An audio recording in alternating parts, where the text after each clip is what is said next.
আমার ভাইরা, এ পৃথিবীর শ্রেষ্ঠ মানুষ যার কথা শুনছিলাম এতক্ষণ, মুহাম্মদুর রাসূলুল্লাহ সাল্লাল্লাহু আলাইহি সাল্লাম। বলেন তো, এই দুনিয়াতে তার একটা ছেলে সন্তানও বেঁচে ছিল? যে কয়টাই হয়েছিল পরপর তিনটা, একটাও বাঁচে নাই। বাচ্চা বয়সে তারা বিদায় নিয়েছে।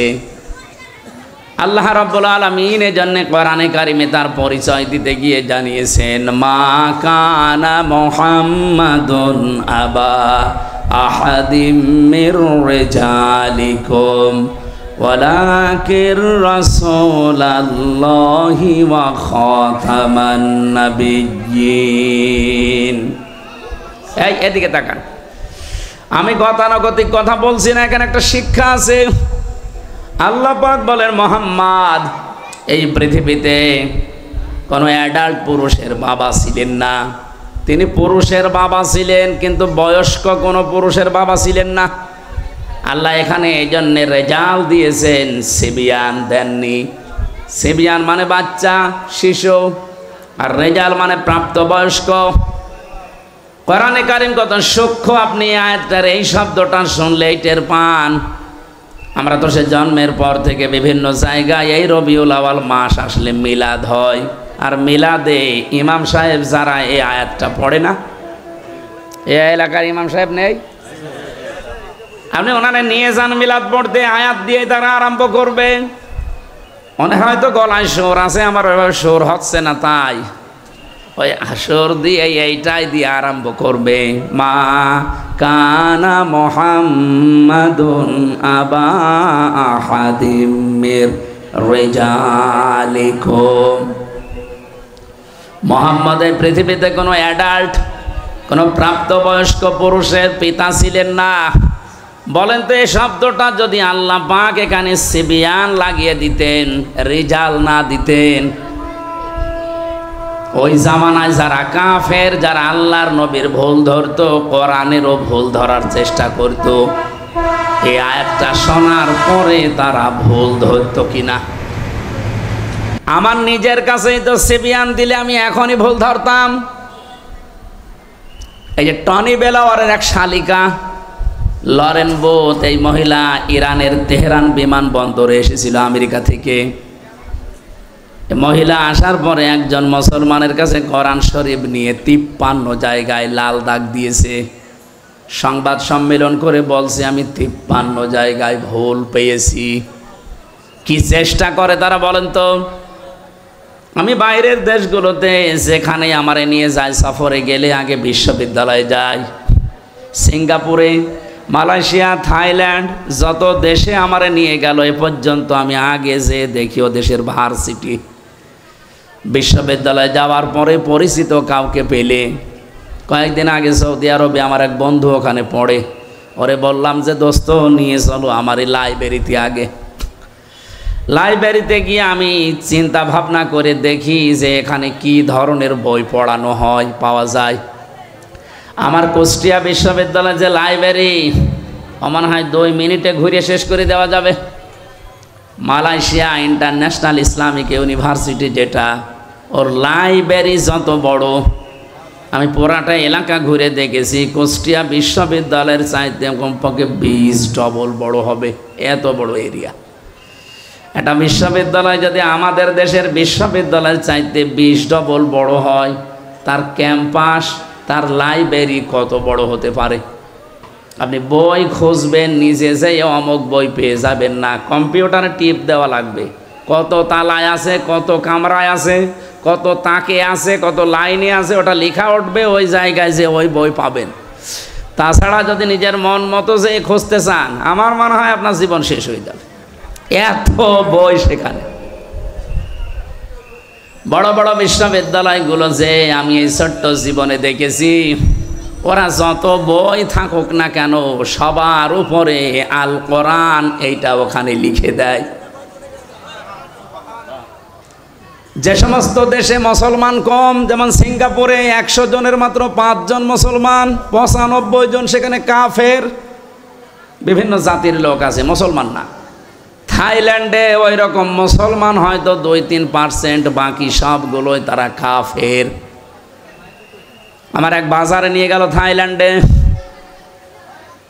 বাজারে যেয়ে দেখি গোশত বিক্রি করছে, সামনে তাকালাম দেখি শুধু মাথা। জিজ্ঞাসা করলাম ইংরেজিতে ওনারে যে কি এটা, আমারে বলছি ডগ। ডগ মানে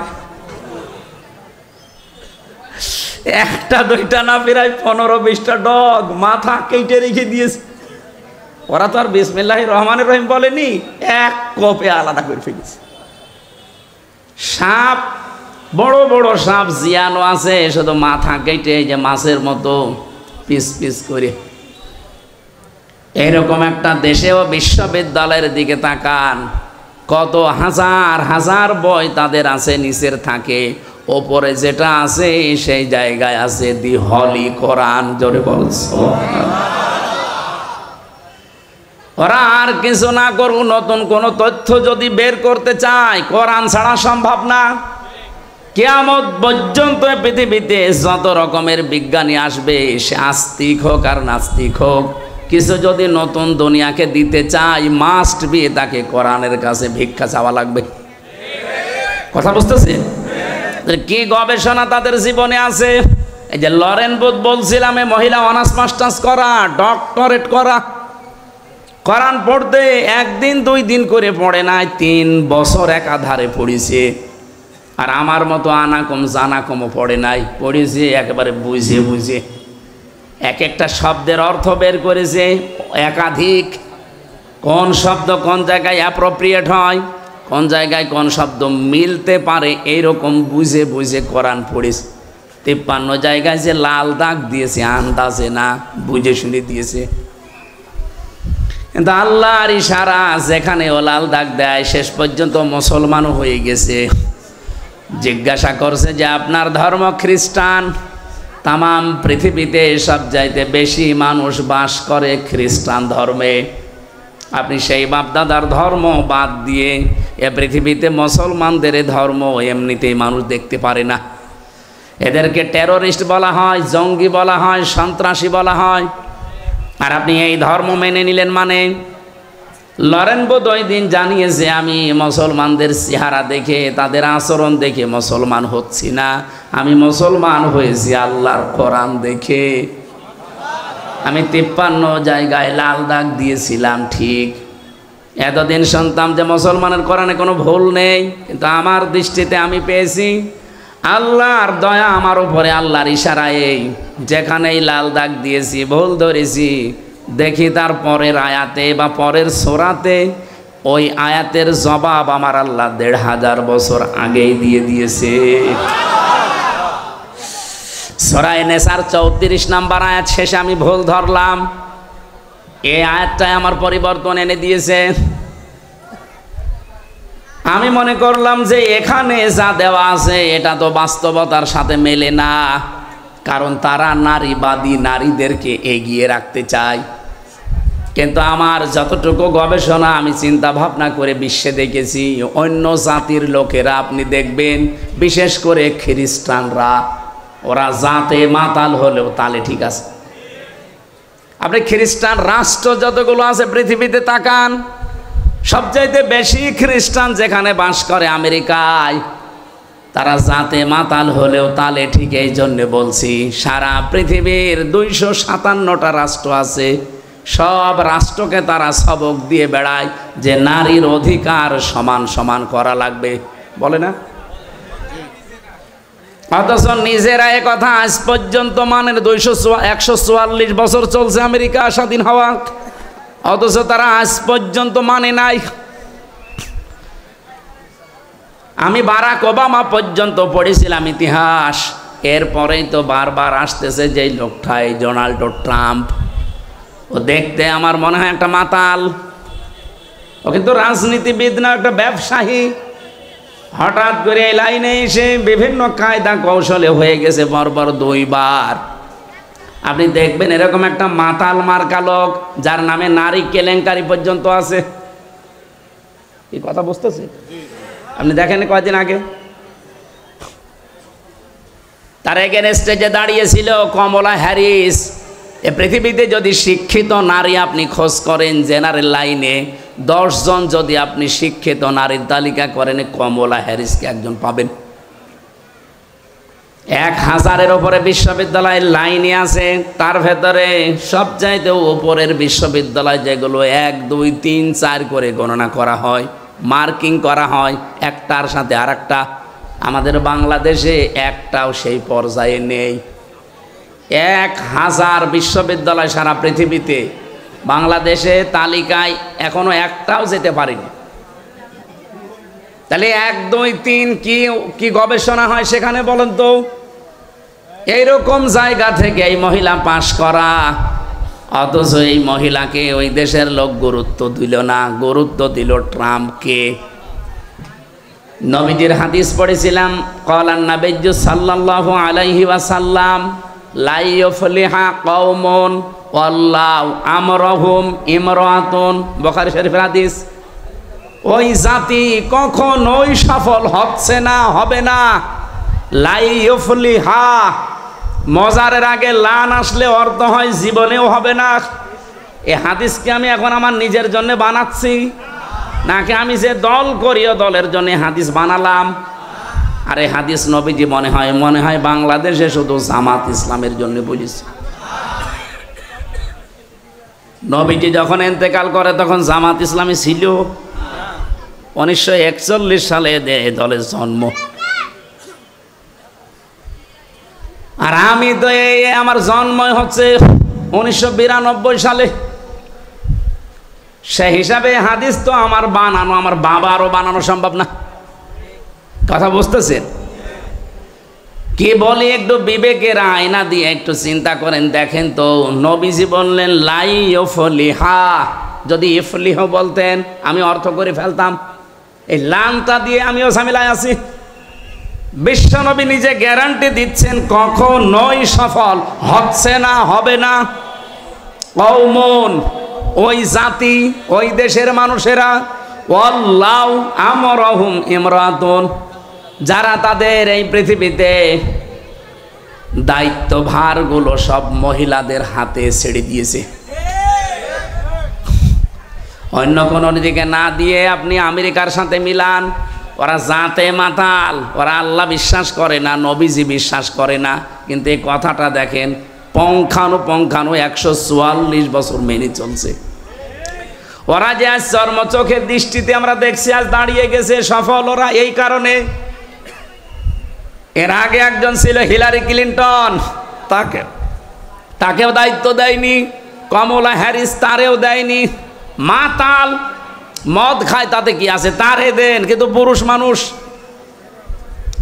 ওরা নবীর কথা মেনে আজ দাঁড়িয়ে যায়। আর আমরা আজ 54 বছরের ভেতরে অর্ধেকই গেছে আমাদের সব সিদ্ধান্ত মেয়েদের উপরে। আপনি উল্টা দিকে না গিয়ে আমার ওপর রাগ করে লাভ আছে? হাদিসটা তাহলে বাদ দিয়ে দেন। আজকে সিদ্ধান্ত নেওয়া যায় না হাদিস শোনার পর যে জীবনে যতদিন বেঁচে আছি কোনো মহিলার পেছনে থাকবো না। ঠিক মানে তো শুধু সামিয়ানার নিচে ওয়াজ তো হয়ে গেছে, আবার কি ওয়াজ করবে? এইটা যদি আমরা এবার মেনে নিতে পারি, সত্যি সত্যি ইসলামকে আপনি দেখতে পাবেন এবার কোরআন দিয়ে দেশ চলছে। কোন মহিলা আমার সামনে আসতে পারবে না, আমার সামনে পুরুষ মানুষ আসুক। এখন যদি বলেন মেয়েদের ছোট করলেন, আপনি কি আল্লাহ রাসূলের চাইতে মেয়েদেরকে বেশি ভালোবাসেন? বিশ্ব নবী জানিয়েছেন পৃথিবীতে আমার কাছে 3টা জিনিস খুব বেশি ভালো লাগে, একটা নামাজ, একটা সুগন্ধি, আর একটা মেয়ে মানুষ। এই মেয়ে লোক বলতে গিয়ে তিনি ইমরাতি দিয়েছেন, আমার স্ত্রী। আমার স্ত্রী আমার কাছে ভালো লাগে। আমাদের কাছেও নামাজ অনেকের ভালো লাগে, অনেকের লাগে না। অনেকের কাছে সুগন্ধি ভালো লাগে, অনেকের কাছে আবার দুর্গন্ধ ভালো লাগে। ওই যে বিড়ি খায়, এটাকে সুগন্ধ। অনেকের কাছে স্ত্রী ভালো লাগে, নিজেরটা বাদ দিয়ে অন্যেরটা। না এই এলাকায় সব নেই আছে? মানে এই যে পরকীয়া প্রেম করে কারা? পরকীয়া প্রেম যারা করে এরা কি নিজের বর সাথে না অন্যের বর সাথে? আমার ভাইরা, এই জন্য আল্লাহ রাসূলের চাইতে বেশি মর্যাদা আপনি জীবনেও দিতে পারবেন না মহিলাদেরকে। আন্দাজে যা বলছেন ওটা আপনার নিজের স্বার্থে, দলীয় স্বার্থে। যে কথা বলছিলাম, এই যে এই মহিলাটা খ্রিস্টান সবচাইতে বেশি পৃথিবীতে, তারপরেও তিনি যখন বলেন আমি দেখলাম যে আমার নিজের ভুলই ধরা পড়ে যাচ্ছে একটা একটা করে, এই সেই আয়াতটাই বলছিলাম সূরা নিসার 34 নম্বর আয়াত, আর রিজালু কাওয়ামুনা আলান নিসা। আমি পুরুষদেরকে বানিয়েছি অভিভাবক আর মেয়েদেরকে বানিয়েছি তাদের আজ্ঞাবহ। কিন্তু আজ আমাদের দেশে অনেকে সিস্টেম পুরা উল্টিয়ে ফেলেছে। মেয়ে লোক এখন রাজমিস্ত্রি আর আমরা যোগাইলে। স্বামী এখন অধিকাংশ পরিবারে আর স্বামী নেই, মানে হুকুমের দাস হয়ে গেছে। সব পরিবারে না, বহু পরিবারে আমি দেখেছি স্বামী আন্দাজে নামে আছে শুধু, অথচ স্বামীর যে মর্যাদা এ পৃথিবীতে নবীজি জানিয়েছেন। আল্লাহ বাদে যদি সেজদা দেওয়া জায়েজ থাকতো, মেয়েদের কানের কাছে মুখ নিয়ে বলতাম যে স্বামীর পায়ে সেজদা দাও। এত মর্যাদা আল্লাহর পরে আল্লাহ যাকে দিলেন, সেই স্বামীকে আজ অনেকেই আছে গোলামের মতো ব্যবহার করে। গোলাম মার্কা স্বামী আছেন কারা? হাত তোলেন তো। এলাকা তো অনেক ভালো, আলহামদুলিল্লাহ।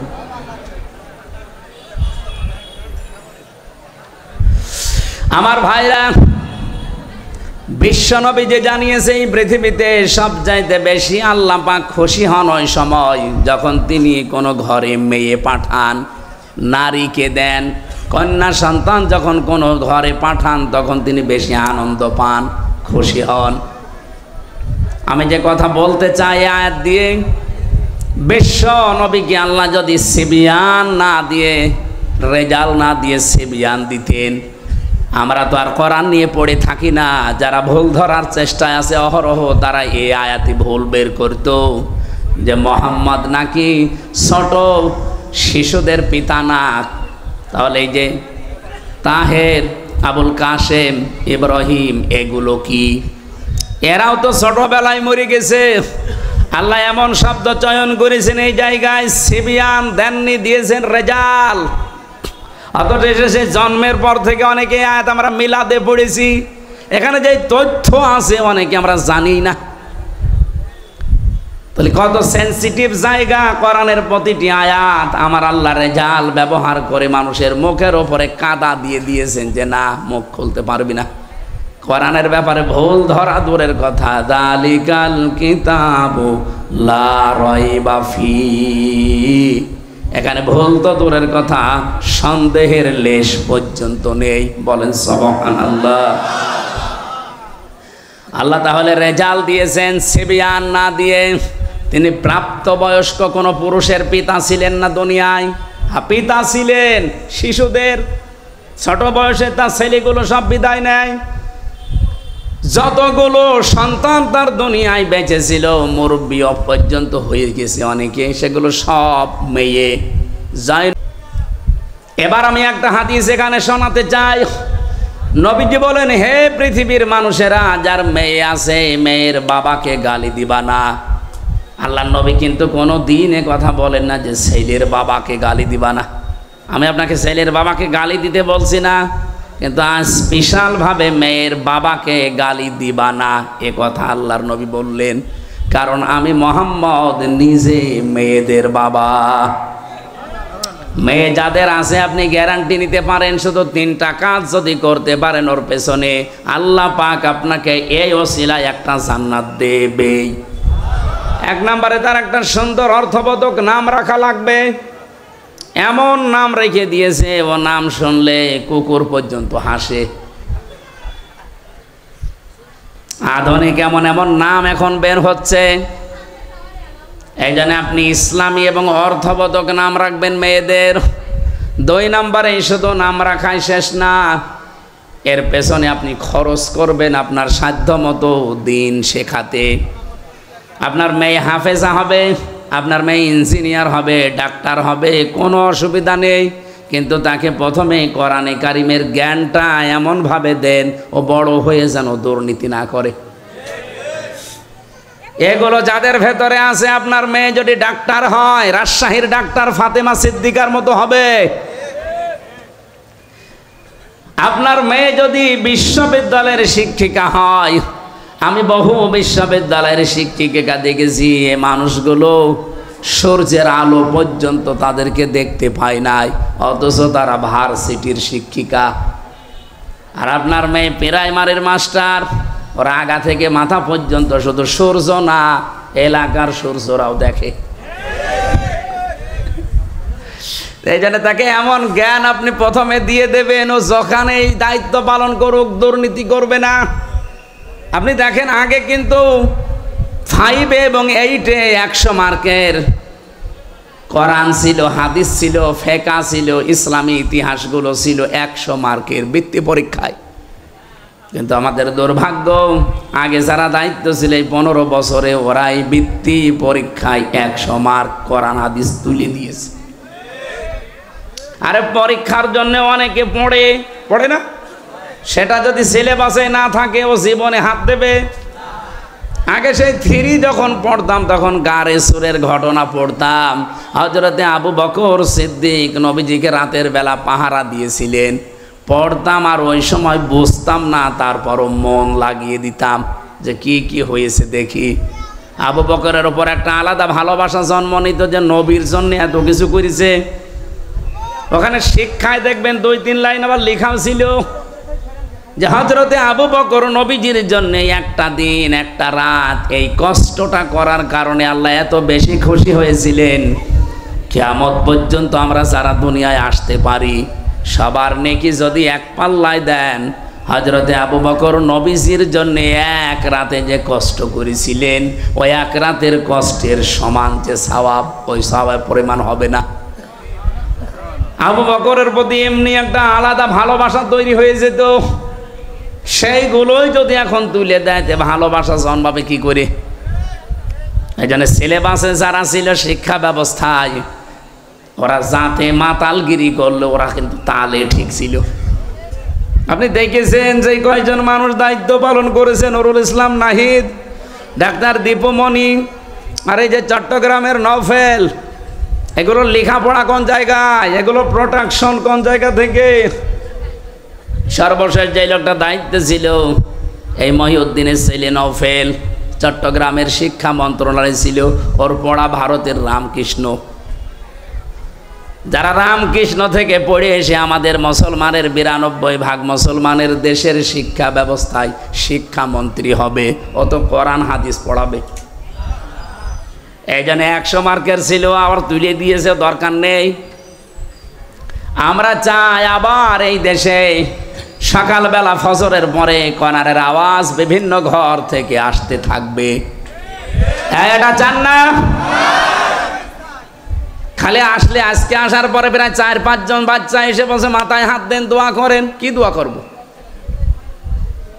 বাচ্চাগুলো খারাপ হয় ওই সময় যখন মায়ের পেট থেকে দুনিয়াতে আসে, কারণ এই 10 মাস 10 দিন মায়ের পেটে থাকাকালীন ও অনেক কিছু ওখান থেকে নিয়ে আসে। বিজ্ঞান এখন প্রমাণ করছে 6 মাস যখন মায়ের পেটে মানুষের হয়ে যায় তখনও দুনিয়ার কথাবার্তা শুনতে পায়। এখন 6 মাস আপনার স্ত্রীর পেটে সন্তান বয়স হয়ে গেছে, আপনার স্ত্রী বসে বসে এমন সিরিয়াল দেখতেছে যার ভেতরে শুধু আল্লাহ রসুলের কথা। ওইটা দেখে আর ওর ভেতর থেকে তো সব শুনতেছে, ওইটা প্র্যাকটিস করে, আসার পরে ঠিক ওইটা আচরণ করে। বলেন, দোয়া চাই আমার কাছে, হুজুর দোয়া করেন আব্দুল কাদের জেলানির মতো ছেলে চাই। আব্দুল কাদের জেলানি এমনি হবে? সম্মানিত মা বোন যারা এসেছেন, শুধু ওয়াজ শুনতে আসা না, এখন থেকেই পরিবর্তনের নিয়ত করে বাড়ি যাবেন। হযরতে আব্দুল কাদের জেলানি রহমতুল্লাহ আলাইহি সেই মায়ের পেটে এসেছিলেন, আপনি সেই মায়ের জীবনী পড়ে দেখেছেন কোনোদিন?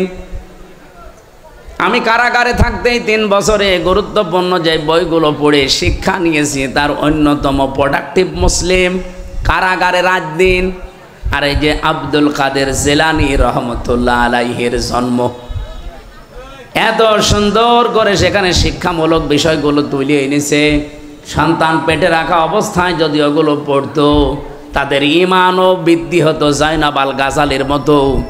আব্দুল কাদের জেলানির মায়ের নাম ফাতেমা, এই মেয়েটার মতো আমাদের মেয়েদেরও মায়েদেরও ঈমান মজবুত হতো। বাসর রাতে স্বামীকে ডাক দিয়ে বলছে, স্বামী দাঁড়ান, আপনি আমার কাছে আসা থেকে একটু বিরত থাকেন।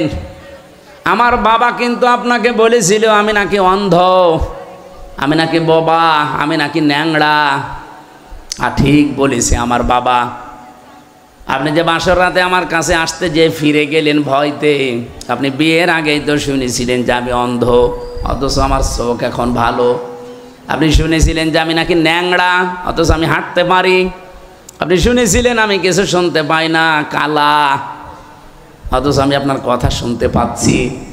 আপনি শুনেছিলেন আমার বাবার কাছে আমি বোবা, কথা বলতে পারি না, অথচ আমি আপনার সাথে টকিং করছি। আমার বাবা যা বলেছে সত্য বলেছে, এই কারণে আমি যখন প্রাপ্তা বয়স্ক হয়েছি, তার মানে মেয়েরা প্রাপ্ত বয়স্ক হয় ওই সময় যখন তাদের শরীর খারাপ হয়।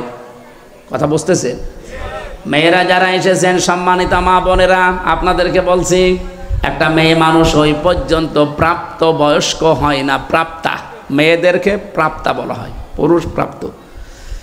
যতক্ষণ তাদের মাসিক না হয় বা ওই শরীর খারাপ না হয়, যখন শরীর খারাপ হয়ে যাবে, সে 9 বছরে হোক, 12 বছরে হোক, 15 বছরে হোক, যখনই শুরু হবে ওই দিন থেকে শুরু করে জীবনে আর কোনো দিন আপনি ওই মাসে 3 দিন, 5 দিন, 7 দিন বাদ দিয়ে নামাজ বাদ দিতে পারবেন না। এই মাসলাটা বুঝেছেন কিনা বলেন? তাহলে মেয়ে লোকের নামাজ ফরজ হওয়া যেদিন শরীর খারাপ হয়েছে ওই দিনের পবিত্র হওয়ার পর থেকে, তার শরীর খারাপ হওয়ার পর থেকে নামাজ শুরু। হ্যাঁ, প্রতি মাসে মাসে আপনি 3 দিন, 7 দিন, 10 দিন পর্যন্ত নামাজ না পড়ে থাকতে পারবেন যখন শরীর খারাপ থাকবে। তো শরীর ভালো হয়ে গেলে বাকি সময় কোনো দিন আপনি আর নামাজ বাদ দিতে পারবেন না। অনেকের মেয়ের হয়তো 10 বছর, 12 বছর, 13 বছরে শরীর খারাপ হয়, কিন্তু বাবা তো আর জানে না, মা তো এই বিষয়গুলো জানে। ও নামাজ না পড়ে ফজরের সময় ঘুমিয়ে আছে, বাবা তো আর জানে না যে আমার মেয়ের অবস্থা কি। মা কিন্তু সব জানে। বাবা যে ডাক দিয়ে বলবে যে ফরজ নামাজটা পড়ে ঘুমা, বলতেও পারে না। এই জন্য মা বোন যারা এসেছেন, আপনার দায়িত্ব এটা, স্বামীকে হয় জানিয়ে দেবেন যে এই মাস থেকে তার এই শরীরের অবস্থা, আগামী থেকে তার নামাজ কিন্তু আর কাজা করা হারাম, ফরজ নামাজ পড়াই লাগবে। আমি এই মাসলাটা বোঝাতে পেরেছি কিনা বলেন তো? বলেন বলেন। আমাদের বাবাদের দরকার নেই, আমরা বাবারা শুধু আদেশ দেওয়ার ক্ষেত্রে থাকলে হবে। বড় ভাই যারা আমরা আছি, বাবা যারা আছি, আদেশ দেওয়া পর্যন্ত থাকলে হবে, কিন্তু দায়িত্ব পালন করা লাগবে মায়েদের আর বড় বোনদের। মারা এবং বড় বোনেরা যারা আছেন, অবশ্যই আপনার বোন হোক, আপনার মেয়ে হোক, তার শরীর যেদিন খারাপ হবে ওর পর থেকেই তার নামাজ কি ফরজ। এর আগে পর্যন্ত কিন্তু নামাজ ফরজ ছিল না। এর আগে পর্যন্ত সে 10 বছর হোক, 12 বছর হোক, 15 বছর হোক, এর আগে পর্যন্ত যদি নামাজ পড়ে থাকে সওয়াব হলে আপনার হবে, ওই মেয়েটার সওয়াব হবে না। কিন্তু এরপর থেকে নামাজ পড়লে সওয়াব, না পড়লে কবিরা গুনাহ, আর আপনি আদেশ দেননি, আপনারও গুনাহ। স্বামীকে ডাক দিয়ে বলেছে, স্বামী আমার বাবা বলেছিল আমি নাকি অন্ধ। হ্যাঁ, আমি অন্ধ। আমার এই প্রাপ্তা বয়স্ক হওয়ার পর থেকে, মনে করেন 12 বছর, এই 12 বছরের পর থেকে এই বিয়ের এখন চলছে আমার 18 বছর। এই 6টা বছরে কোনো দিন আমি যে বোবা, আমার বাবা বোবা বলেছে, কারণ এই মুখ দিয়ে আমি কোনো দিন গীবত করি নাই। আমার বাবা বলেছে আমি নাকি অন্ধ। হ্যাঁ, আমি পরপুরুষের চেহারা এই অন্তত এই প্রাপ্তা বয়স্কর পর থেকে বিয়ে পর্যন্ত দেখি নাই। আমি ন্যাংড়া এই কারণে বলেছি, আমার এই পা দিয়ে এমন কোনো হারাম কাজে আমি যাই নাই যেটা কবিরা গুনাহ হয়। আমি এমন কোনো কথা এই কান দিয়ে শুনি নাই যে কথায় কবিরা গুনাহ হয়, তার মানে গীবত, এগুলো আমি শুনি না। আমার বাবা আমার উপরে আস্থা রেখে এই 6 বছর সে দেখেছে, এই কারণে বলেছে আমার মেয়ে অন্ধ, বোবা, কালা, ন্যাংড়া। আসলে আমি ওই রূপক অর্থে এগুলো ছিলাম, বাস্তবে আমার শরীর সব ঠিক আছে।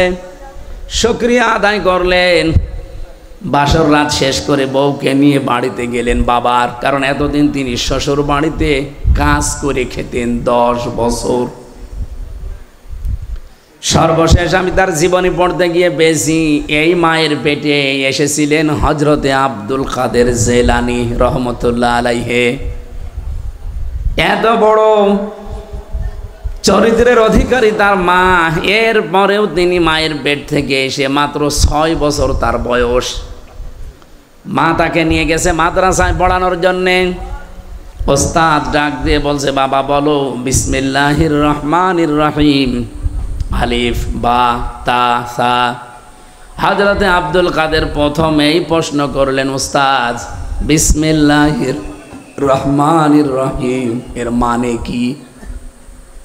উনি অর্থ বললেন যে এখানে আল্লাহর নামে শুরু হচ্ছে, যিনি রহমান, যিনি রহিম, দয়াশীল এবং ক্ষমাশীল। আলিফ বা তা সা, উনি বললেন এর অর্থ বলেন। ওস্তাদ বলছে আলিফ বা তা সার কোনো অর্থ নেই। আব্দুল কাদের বলে, হুজুর যে জিনিসের মানে হয় না, অর্থ হয় না, ওটা পড়ি আমি সময় নষ্ট করি না। ওস্তাদ চিন্তা করছে কি ছাত্র পেলাম। তুমি জানো আলিফের মানে? যা জানি, আমি মায়ের কাছ থেকে শুনেছি। কি আলিফের মানে? আমি এতদিন ছাত্র পড়াই, আমি জানি না। তোমার মা কি বলিয়েছে দেখি বলো তো। উনি আলিফ দিয়ে শুরু করলেন আয়াতুল কুরসি। আল্লাহু লা ইলাহা ইল্লা হুয়াল হাইয়ুল কাইয়্যুম। তেলাওয়াত করতে করতে প্রায় 18 পারা পর্যন্ত তিনি পড়েছিলেন। আয়াতুল কুরসির ভেতরে আমার আল্লাহর 10টা ক্ষমতার কথা আছে, তিনি ব্যাখ্যা পর্যন্ত মায়ের কাছে পড়েছিলেন, শুনেছিলেন। এগুলো শুনলেন, বললেন ওস্তাদকে। ওস্তাদ কাঁদতে কাঁদতে বেহুশ হয়ে গেছে। হোশ ফেরার পরে ডাক দিয়ে বলছে, কি মা কয় তোমার? পর্দার আড়াল থেকে মাকে জিজ্ঞাসা করলেন, আপনি এই ছেলেকে মনে হয় কোনো জায়গায় পড়িয়েছেন, এখন নিয়ে এসেছেন আমার কাছে পরীক্ষা করার জন্যে? মা বলছে, না, এই প্রথম নিয়ে আসলাম। কি বলেন? আপনার এই ছেলের তো আল্লাহর পরিচয় ব্যাপক আয়ত্ত আছে, এমনকি কোরআনে কারিমের 18 পারা পর্যন্ত তার প্রায় মুখস্থই করা আছে। বয়স মাত্র 6 বছর। কয় বছর? 18 পারা মুখস্থ হয়েছে 6 বছরের বাচ্চা। তার মানে আমার মেজো মেয়েটা এখন 6 বছর ফারিহা, এতটুকু বয়সে কোরআন মুখস্থ করে ফেলেছে প্রায় 18 পারা। কথা শোনার পরে মায়ের তো আনন্দ করার কথা, খুশি হওয়ার কথা। মা আমার কান্না আরম্ভ করলেন। ওস্তাদ কান্নার আওয়াজ শোনার পরে জিজ্ঞাসা করেন, আপনি কাঁদেন কেন? আপনার তো সৌভাগ্য।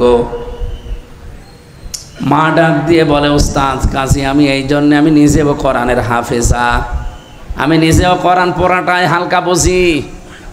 এই সন্তানটা আমার পেটে আসার পর থেকে আমি অধিকাংশ সময় আমার মুখে কোরআন রাখতাম। আমি উঠান ঝাড়ু দিয়েছি, আমার মুখে আল্লাহর কোরআন। আমি ঘর ঝাড়ু দিয়েছি, আমার মুখে আল্লাহর কোরআন। আমি খাবার দাবার স্বামীকে দিয়েছি, আমার মুখে আল্লাহর কোরআনই থাকতো। সন্তানটা জন্ম দেওয়ার পরে আমি ফজরের নামাজ পড়ে ওরে শুয়ে রাখতাম, পাশে বসে বসে তেলাওয়াত করতাম। দেখতাম আমার সন্তান আব্দুল কাদের আমার মুখের দিকে তাকিয়ে মুখ মিলাচ্ছে। আমার আফসোস হচ্ছে এই কারণে, আমি যদি আর একটু কষ্ট করে প্রতিনিয়ত 30 পারায় তাকে পড়ে পড়ে শোনাতে পারতাম, আমার এই ছোট সন্তান এতটুকু বয়সে কোরআনের হাফেজ হয়ে যেত। ও পাবনার মা বোনেরা, সন্তান এমনি আব্দুল কাদের জেলানী হয়।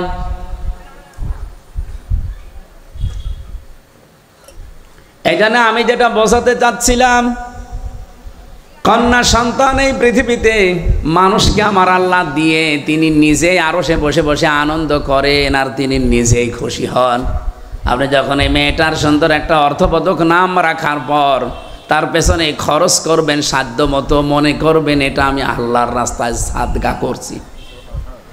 কোন ছেলের পেছনে খরচ করলে সাদগা হয় এটা আমি পাইনি, কিন্তু মেয়েটার পেছনে যদি খরচ করেন, তাকে দিন শিক্ষা দেন, 3 নম্বরে তাকে সৎ পাত্র দেখে পাত্রস্থ করেন। নবীজি বলেন কিয়ামতে আল্লাহ যখন আমারে জান্নাতে দেবে তিনি এইভাবে দেখিয়েছিলেন, পাশাপাশি আমার পাশে ওই মেয়েটার দায়িত্বশীল মা বাবা আমার সাথে থাকবে। এজন্য অর্থবোধক নাম রাখবেন মেয়ের, এমন নাম রাখবেন না যেটা শুনলে কোনো অর্থ পাওয়া যায় না। সেদিন একটা দোকানের নাম তার মেয়ের নামে দেখলাম মাহিদা। মাহিদা মানে বিভিন্ন জায়গায় আমি দোকানের নাম সাইনবোর্ডে দেখি ফুলজান স্টোর, অথবা লেখা আছে আসিয়া স্টোর। না, আইন সাদিয়া, আসিয়া শব্দের শাব্দিক অর্থ অবাধ্য, আর হামজা দিয়ে আসিয়া মানে বাধ্যগত বান্দি, সৌভাগ্যশালী। তাহলে আসিয়া না আসিয়া? হ্যাঁ, আসিয়া হামজা দিয়ে। খালি উচ্চারণের ভেতরে পার্থক্য হয়ে গেলে দেখেন অর্থ আকাশপাত পাল্টিয়ে গেছে। আসিয়া মানে সৌভাগ্যশালী, আর আসিয়া মানে অবাধ্য। ফুলজান মানে ঘুনিয়ে ধরা। ওরে মাহিদা রেখেছে, জিজ্ঞাসা করলাম মাহিদা স্টোর কি? বলে আমার মেয়ে হয়েছে, তার নামই আমি দোকান দিয়েছি। খুব ভালো লেগেছে নামটা আমার। কোথায় পেয়েছেন? মাহিদা। আচ্ছা, কোরআন শরীফ পড়তে গিয়ে পেয়েছি বিসাল মাহিস, মিহাদ। এই মিহাদ থেকে শেষে আবার জবর দেওয়া আছে। আমি বললাম মেহাদ মানে জানেন? মেহাদ মানে জাহান্নামের নিকৃষ্ট স্থান। আচ্ছা, কোরআন শরীফ পড়ে নাম পালাম, তাও 2 নাম্বার নাম। নাম পাল্টাবো, নাম পাল্টিয়ে এখন আমি তারে দিয়েছি জামিলা লিখবেন। জামিলা মানে আপনার মেয়ে যেহেতু সুন্দরী, আপনি মেহাদ না দিয়ে দিবেন জামিলা মানে সুন্দরী। সুন্দর একটা অর্থবোধক নাম রাখার পরে এই মেয়েটাকে যদি আপনি সাধ্য মতো খরচ করে তাকে দিনের শিক্ষা দিয়ে, দুনিয়ার শিক্ষা দিয়ে, সাথ একটা পাত্র দেখে পাত্রস্থ পর্যন্ত করে দিতে পারেন। কোরআনে কারিমে আল্লাহ যেখানে জন্মের কথা দিয়েছেন দেখবেন আগে মেয়ে লোকের নাম দিয়েছেন। ইয়াখলুকু মা ইয়াশা ইয়াহাবু লিমান ইয়াশাউ ইনাসা ওয়া ইয়াহাবু লিমান ইয়াশাউ যুকুর। আল্লাহ পাক ইয়াহাবু লিমান ইয়াশাউ ইনাসা দিয়েছেন। ইনাসুন মানে মেয়ে লোক, কন্যা। ও পাবনাবাসী, আল্লাহ ছেলের নাম দিলেন না কেন?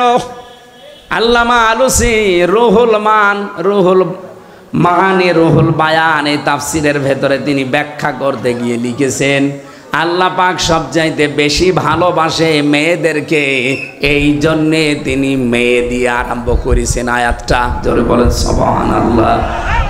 তাহলে আল্লাহ সব চাইতে বেশি খুশি হন, আনন্দ পান দুনিয়াতে ওই সময় যখন কারো ঘরে মেয়ে আসে, কন্যা সন্তান আসে। কিন্তু দুনিয়ার মানুষ এইটাই খুশি না বেজার? আমরা ইনশাল্লাহ খুশি হব মেয়েদের এই হকগুলো আদায় করার মাধ্যমে। জান্নাতুল ফেরদাউস পর্যন্ত আমরা যেন যেতে পারি, বলেন আমিন। রবিউল আউয়াল মাস আসলে আমরা যেহেতু নবী নিয়ে পাগল হয়ে যাই, সেই নবীকে নিয়ে একটা আয়াত পড়েছি মাত্র, সূরা আরাফ 157 নম্বর আয়াত। এখানে প্রায় কমপক্ষে 13টা জিনিস আছে। প্রথম 4টা 3টা পরিচয় দেওয়া আছে নবীজির, এরপরে 6টা কাজ করা লাগবে আমাদের। 6টা গুণাগুণ দেওয়া আছে বিশ্বনবীর। পরিচয় দেওয়ার পরে গুণাগুণ দিয়েছেন, বৈশিষ্ট্য। এরপরে শেষের দিকে আমাদের জন্য করণীয় 3টা কাজ আল্লাহ দিয়েছেন। এই 3 3 6 আর ওদিকে 6 কত? বলেন বলেন। আর ওই শেষের শব্দটা সৌভাগ্যশালী হওয়ার জন্য আপনাকে মাস্ট বি দুনিয়ায় এই 12টা কাজ করা লাগবে। রবিউল আউয়াল মাস যেহেতু এসেছে, আমরা এই আয়াত থেকে নবীজির মাধ্যমে কিছু নিতে চাই। আল্লাহ যেন আমাদেরকে সহজে অল্প সময়ে কিছু নেওয়ার সুযোগ দান করেন, বলেন আমিন। সূরা আরাফ কোন সূরা বলেন তো? আরো জোরে বলেন, কোন সূরা? আরাফ। 206টা আয়াত আছে, মাত্র এক আয়াত পড়েছি, 157 নম্বর আয়াত। নামকরণ বলছি আগে। আপনারা কে বিরক্ত হচ্ছেন নাকি? এই যারা কি চলে যাচ্ছে এরা কি?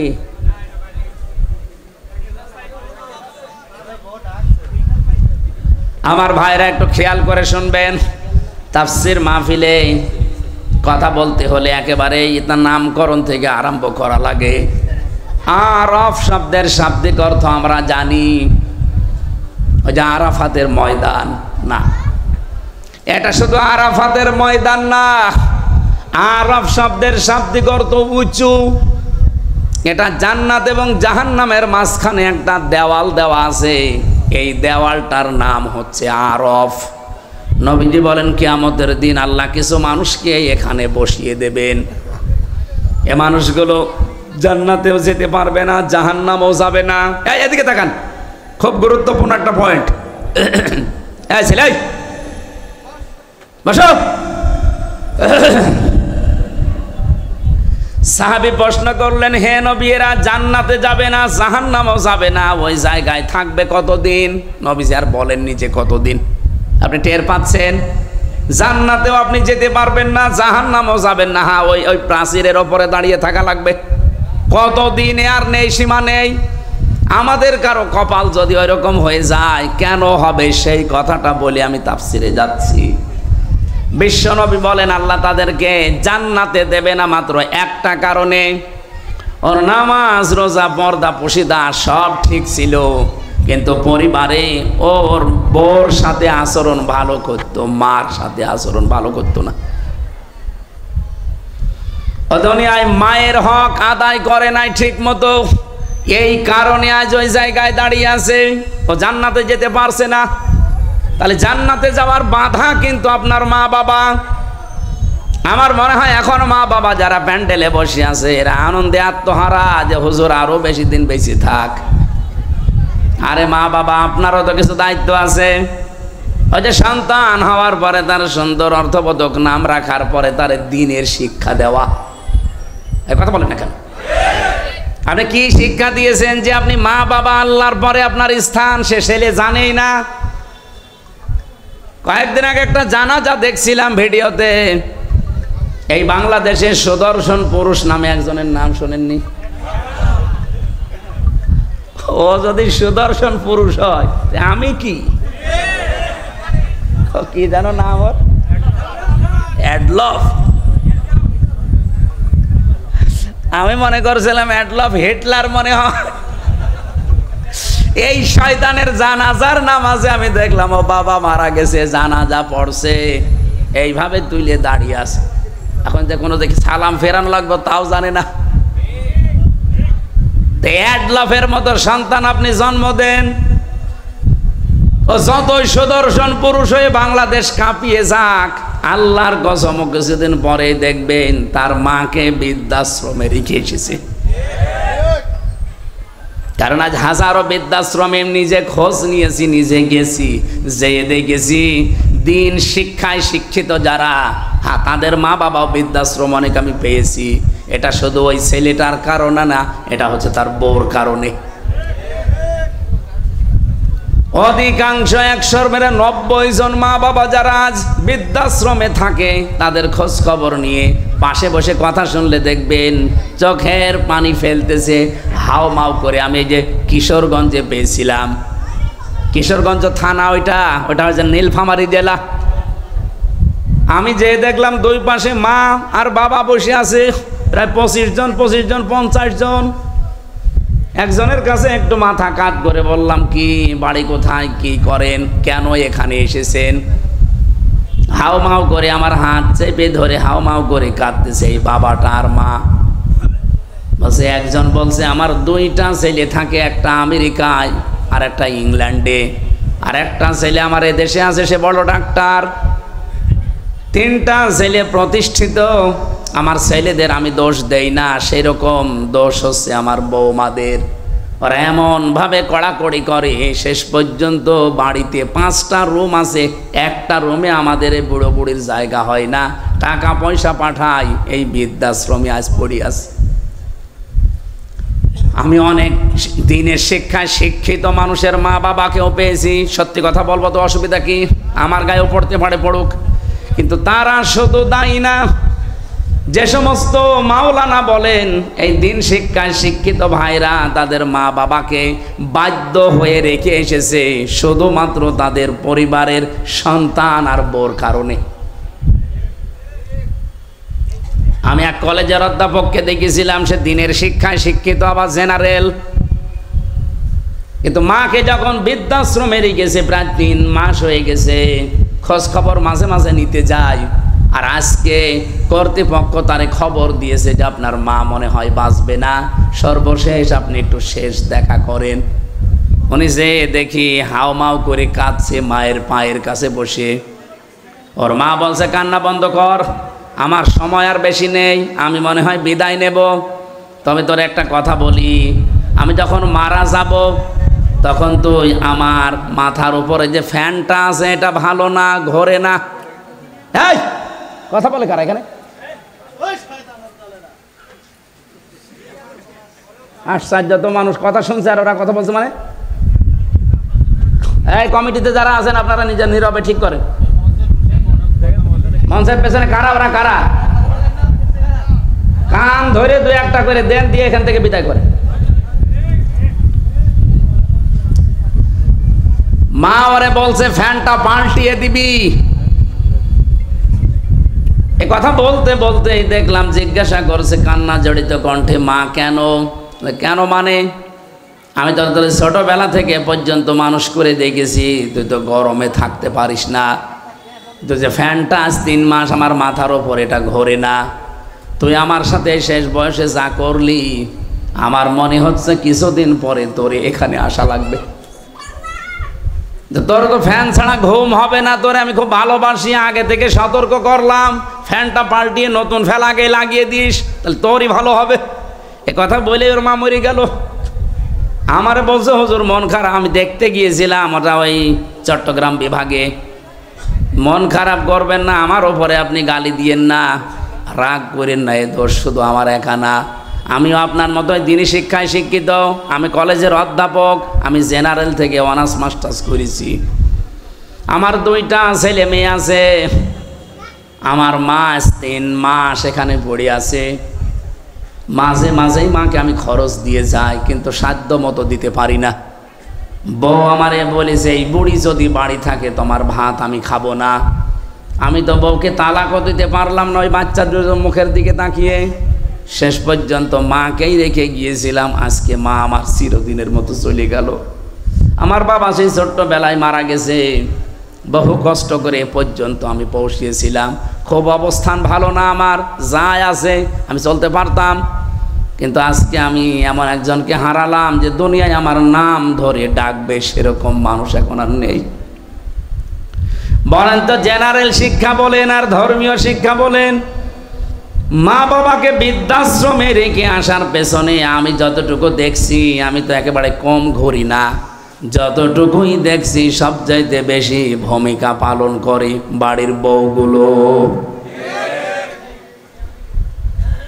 100টার প্রায় 98টা পরিবারে আজ বউ শাশুড়ির মিল নেই।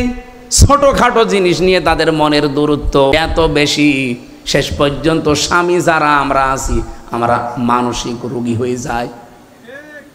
বউর দিকে একটু ভালোবাসা দেখালে আমার নাম পড়ে যায় আমি বউ পাগল। মা বাবার কথা শুনতে গেলে ওদিকে শ্বশুর শাশুড়ির মন তো পাওয়াই যায় না, বউ বলে ফেলে তোমার বিয়ে করার দরকার কি।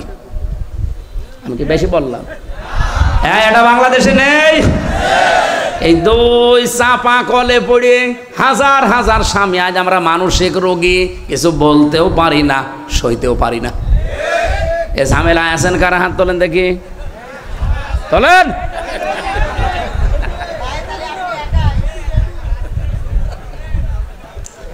এটা রেকর্ড হচ্ছে, সারা বাংলাদেশে যাচ্ছে, পেছনে যারা মেয়ে লোক বসে আর হয়তো শুনছে, সারা পৃথিবী এখন ছড়িয়ে যাচ্ছে।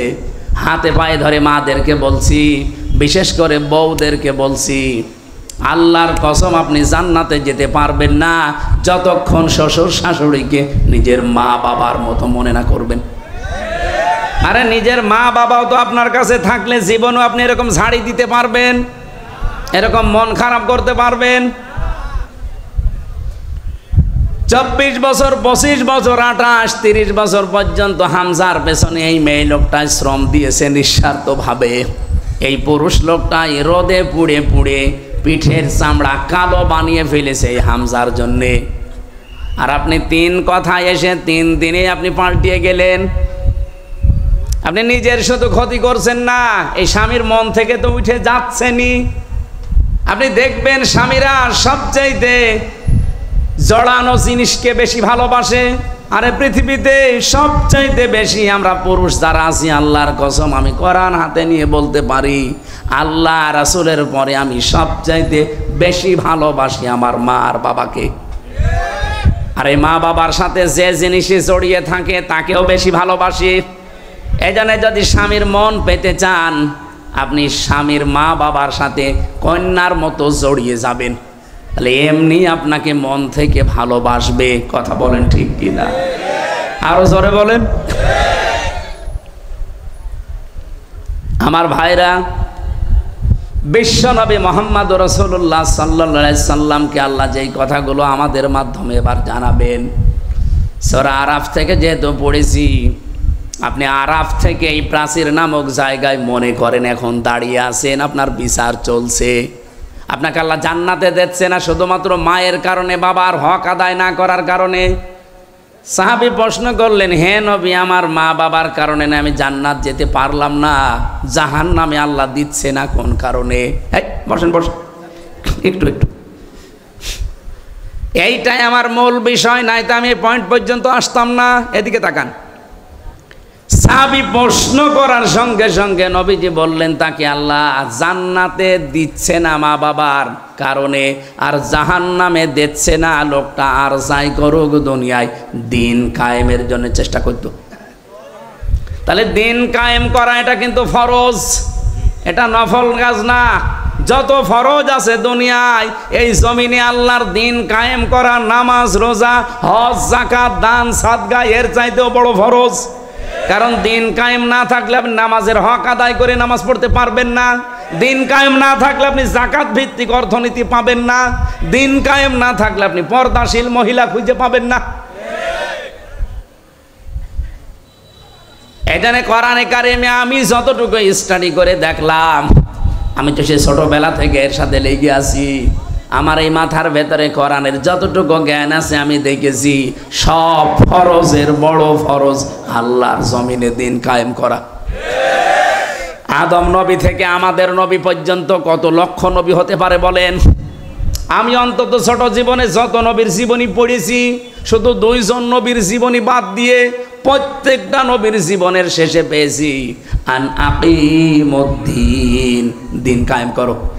একজন হযরত আদম আলাইহিস সালাম আর হযরত সুলাইমান নবী, এরা 2 জনে আদম নবীর সময় তো মানুষজনই ছিল না, আর সুলাইমান নবী তার বাবার কাছ থেকে রাজত্ব পেয়েছিলেন, তিনি আর কি কায়েম করবেন? আর বাকি যত নবীর জীবনী পড়লাম, প্রতিটি নবীর জীবনের মিশন এবং ভিশন ছিল যে দিন কায়েম করা লাগবে। ওয়ালা তাতাফাররাকু ফি, আল্লাহ বলেন মতপার্থক্য করা যাবে না এ বিষয়ে। আপনি যা করেন করেন, আপনি তাবলীগ করবেন করেন, আপনি জামাত ইসলাম করবেন করেন, আপনি পীর মুরিদি করবেন করেন, জিকির করবেন করেন, দরবার খুলে বসে আছেন করেন, যা করবেন আপনার জীবনের যেন টার্গেটই থাকে যে জমিনের দিন কায়েম করা লাগবে। এ বিষয়ে যদি আপনার মন খারাপ হয়, ফতোয়াবাজি করেন যে না এটা দুনিয়ার কাজ, এটা রাজনীতি। সূরা শুরা 25 নম্বর পারা 13 নম্বর আয়াত, এটা 3 নম্বর পৃষ্ঠার 11 না 10 9 নম্বর লাইনে আছে, মাঝের অংশে পাবেন এতটুকু, কাবুরা আলাল মুশরিকিনা মা তাদউহুম ইলাই। আল্লাহ পাক বলেন, হে নবী আপনি যেদিকে ওদেরকে ডাকেন দিন কায়েম করো জমিনে, এটা শুনলে সবচাইতে বেশি মন খারাপ হবে তাদের যারা মুশরিক। বাংলার মুসলমানেরা, নামাজের কথা বললে আপনি আমাকে দোয়া করেন, ভালো কথা বলেন, রোজার কথা বললেও আপনার কাছে আমি ভালো, জমিনে যে আল্লাহর দিন কায়েম করা লাগবে এটা বললে আপনার কাছে রাজনীতি মনে হয়, দুনিয়ার কাজ মনে হয়। আপনি বিশ্বাস করতে পারেন যে কোনো কায়দায় আপনার দ্বারা মনে হয় শিরিক হচ্ছে।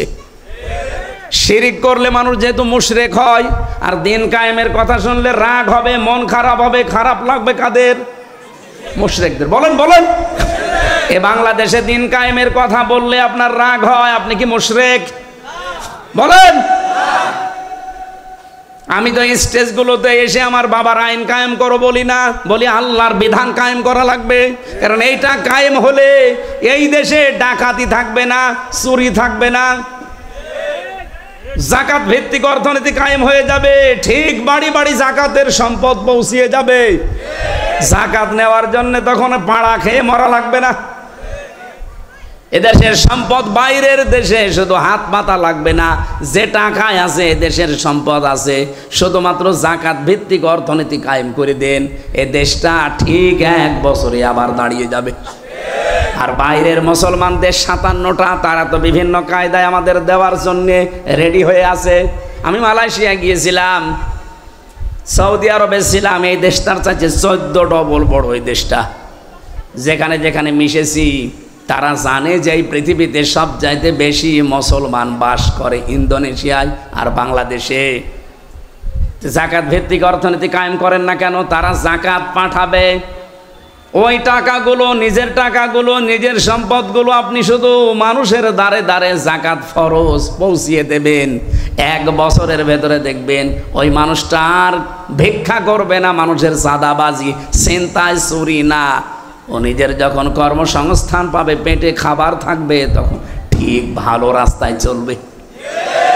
বাংলাদেশ জামাত ইসলামের কোনো মানুষ চাঁদাবাজি করে না, ছিনতাই করে না, রাহাজানি করে না। এই কারণে করে না, আপনি দেখবেন এই মানুষগুলো যাই হোক, গরিব হোক আর ধনী হোক, আর একটা কাজ আছে। এই যে এই লোকটা জামাত ইসলাম করে, ও কাপড় সেলাই করে খায়, দর্জি। তাতে কি হয়েছে? পায়খানা সাফ করলেও সে মানুষ। আমি কাজ করে খাই, আমি মানুষেরটা আত্মসাৎ করি না।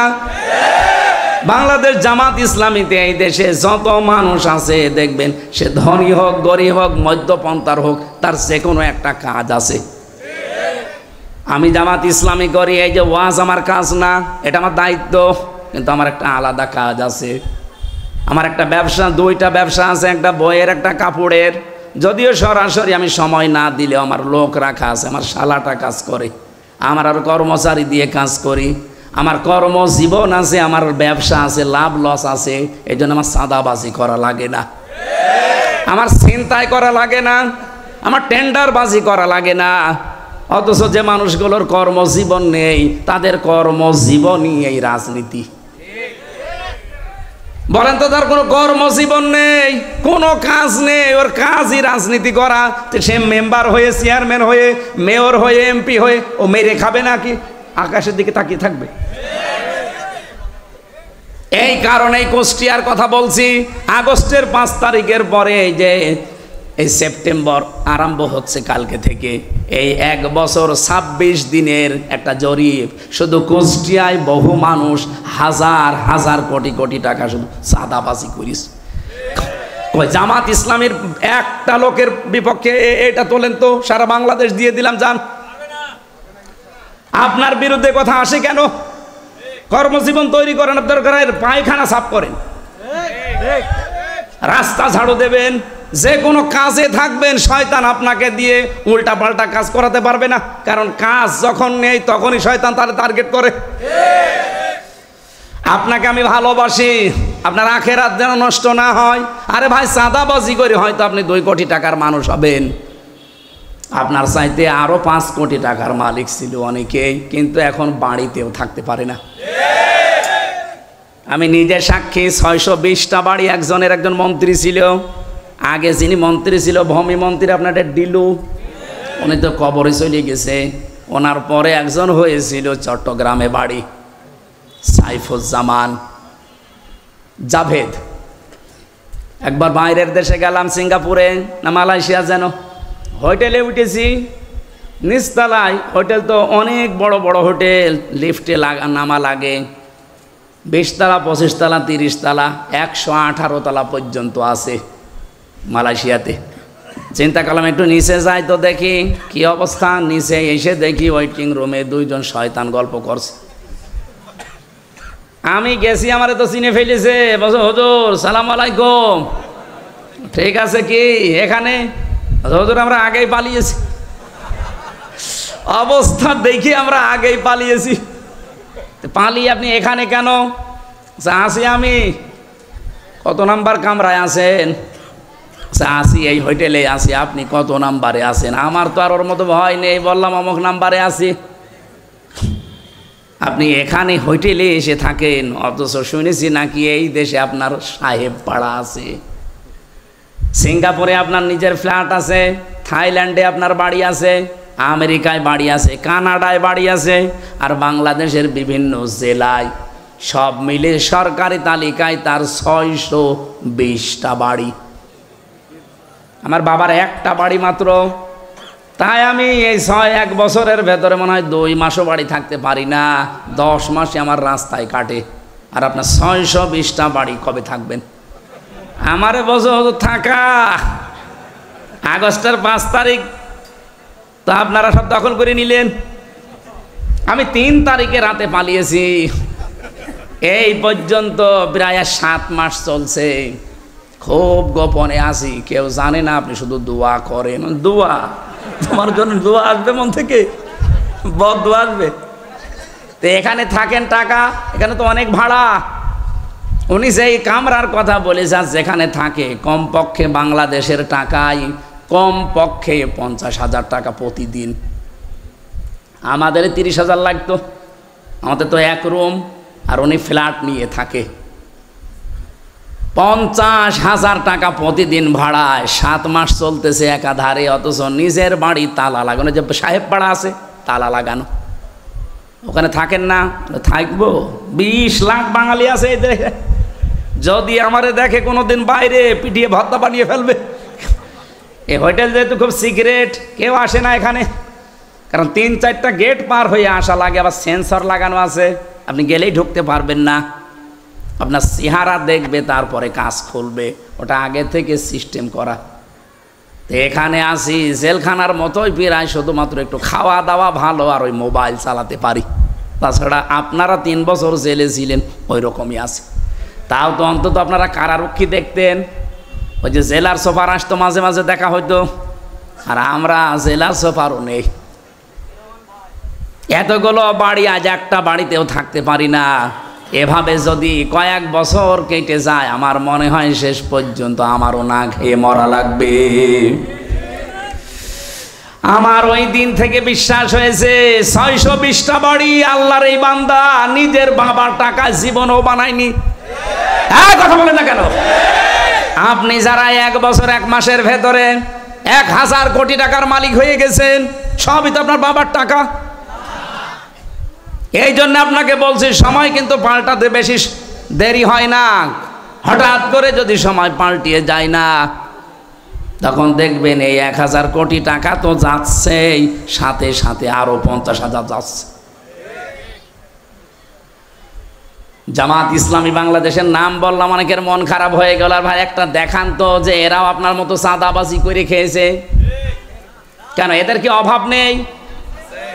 এরাও 15 বছর আপনার মতো তো নির্যাতিত ছিল, আপনার চাইতে বেশি ছিল। আমি জামাতের একজনের পেয়েছি 313টা মামলা তার। আপনারও মামলা আছে 517টা পর্যন্ত আমি মামলা পেয়েছি এদেশে একজনের। আমি মাঝে মাঝে ভাবতাম, আল্লাহ 365 দিনে বছর শেষ, ওই একটা মামলার জন্য একটা করেও হাজিরা দেয়, তে 517টা ও কয় বছর হাজিরা দেবে? আমার মাত্র 2টা মামলা, তাই আমার হাজিরা দিতে দিতে জীবন শেষ হয়ে যাচ্ছিল। যদিও আমার মামলা এখন প্রায় সব খারিজ হয়ে গেছে। রাষ্ট্র আমাকে ঘোষণা দিয়ে জানিয়েছে যে আপনার সাথে এর কোনো সম্পৃক্ততা পাওয়া যায়নি, আপনি নির্দোষ। তা আমি যদি নির্দোষী হয়ে থাকি, 2 বছর 3 বছর আমার জীবন থেকে কেড়ে নিলেন, ওই জীবন সময়টা ফেরত দেন। হাসিনা আর যাই করুক না কেন, এই 3টা বছর অন্তত যে জুলুম করেছে, আমি খোলাখুলি বলছি, আল্লাহর কসম, কোরআন আমার সামনে, আমি কিন্তু জেলখানায় 20 সালের শেষের দিকে গেছি, এই 23 সালের শেষে বের হলাম 24 সালে। বলেন তো, এই 3 বছরের আগে আমার যতগুলো বক্তব্য, আমি জামাত ইসলামী বাংলাদেশকে শুধু সাপোর্ট করতাম, ভালোবাসতাম। কিন্তু এখন আমি অ্যাক্টিভ হয়ে কাজ করছি শুধু এই হাসিনার কারণে। আমি যাদের সাথে ছিলাম এই মানুষগুলোর অ্যাক্টিভিটিস দেখেছি, তাদের পড়াশোনা দেখেছি। বিশেষ করে আমিরে Jamaat doctor Shafiqur Rahman, secretary general অধ্যাপক মিয়া গোলাম পরোয়ার, এই পাশের জেলা সিরাজগঞ্জ মাওলানা রফিকুল ইসলাম খান, ওই সাতক্ষীরার মাওলানা ইজ্জাতুল্লাহ, রংপুরের এটিএম আজহারুল ইসলাম, এদের সাথে ছিলাম আমি। এদের সাথে সেতে পড়েছি, বুঝেছি। এদের মতো কাজ করার চেষ্টা করতে করতে এখন আমি নিজেই অ্যাক্টিভ হয়ে গেছি। তার মানে এই কাজটা করেছে আমার হাসিনা আপা। হাসিনা যদি আমার এভাবে না দিত, আমি শুধু ওই অবিখা ওয়াজ করে খেতাম। যে কাবি খা আছে না, কাজের বিনিময় খাদ্য, আর আমারটা ছিল অবিখা ওয়াজের বিনিময় খাদ্য। আমি তো ওই লাইনে ছিলাম। হঠাৎ করে এভাবে কষ্ট না দিলে আমি তো অ্যাক্টিভ হতাম না। এই দিন কায়েম করা যে কত বড় ফরজ এটা আমি বুঝতামও না, শুধু পড়িয়ে যেতাম। এই আয়াত তো আমি সে জন্মের পর থেকেই পড়ছি। আমি যেদিন কায়দা পড়া শেষ করে কোরআন শরীফ ধরেছিলাম পড়াটা শেষ করে, এই আয়াত তো সেই দিন থেকে আরম্ভ করেছি, সেই 5 পাস করার পর থেকে। এতদিন পর্যন্ত তো এইভাবে বুঝতাম না যে কাবুরা আলাল মুশরিকিনা মা তাদউহুম ইলাই। হে নবী, আপনি যেদিকে মানুষকে ডাকেন যে দিন কায়েম করো, এটা শুনলে সবচাইতে বেশি খারাপ লাগবে মুশরিকদের। এই বাংলাদেশে দিন কায়েম করার কথা যেই বলুক, এর কথা শুনলে যদি আপনার মন খারাপ হয়, রাগ হয়, আপনি বুঝবেন আপনার ভেতরে শিরিক আছে। আর শিরিক যারা করে তারা মুশরিক, আর মুশরিক হলে আপনার কাছে খারাপ লাগার কথা। আপনি বলেন কই আমি তো শিরিক করি না, অবশ্যই করেন, না আপনার কাছে খারাপ লাগে কেন? কোরআন শরীফ কি মিথ্যা হবে? এই জন্য আপনি শিরিক করছেন, আপনি আগে মুক্ত হন, তাহলে আপনার কাছে দিন কায়েমের কথা শুনলে আনন্দ লাগবে, মন খারাপ হবে না। আর আপনাকে আল্লাহ নিয়ে আসবেও না। এ আয়াতের শেষের শব্দ আল্লাহু ইয়াজতাবি ইলাইহি মাইয়াশা। আল্লাহ পাক যাকে ইজতিবা করেন মানে মনোনীত করেন, পছন্দ করেন দিন কায়েমের জন্যে, তাকে আল্লাহ এই কাজে লাগান। ওয়াহদি ইলাইহি মাইয়ুনিব। কিন্তু আমার আল্লাহ দেখেন যে এর মন আছে কিনা। আপনি যদি মন থেকে ফিরে আসেন, আল্লাহর দিন আমি কায়েম করবই, চেষ্টা করে যান, তখন আল্লাহ আপনাকে এই কাজে লাগাবে।